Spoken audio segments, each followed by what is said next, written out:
So some new reaction from the White House to Russian President Vladimir Putin's warning this morning to the United States.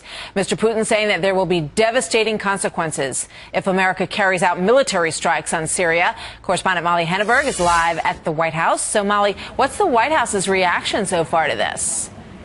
Martha, we haven't had an official statement from the White House, but a senior administration official tells Fox that it's Russian President Vladimir Putin's credibility that's on the line here with this Russian proposal to transfer Syria's chemical weapons to the international community, which would then be destroyed. The weapons would. This administration official says, quote, "The world will note whether Russia can follow through on that commitment."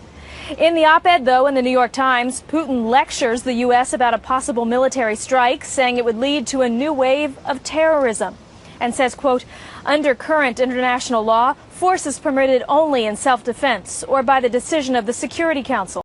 Anything else is acceptable under the United Nations constitute an act."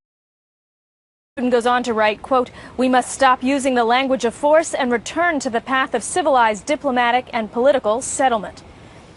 Putin also contends in this op-ed that it was the Syrian rebels and not the Syrian government that carried out that chemical weapons attack.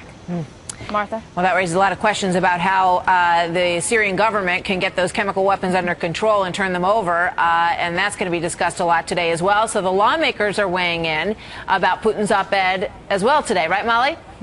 Yes, many of them have seen it, and they're not very impressed. Here's more.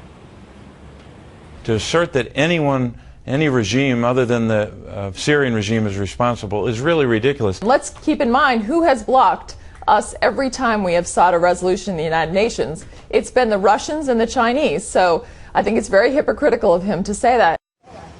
We may be hearing from the president in the next hour. He may make some remarks before his cabinet meeting today. It's the third cabinet meeting of the year. We may hear from him, and Syria likely will dominate that cabinet meeting. Martha? All right. Molly, thank you.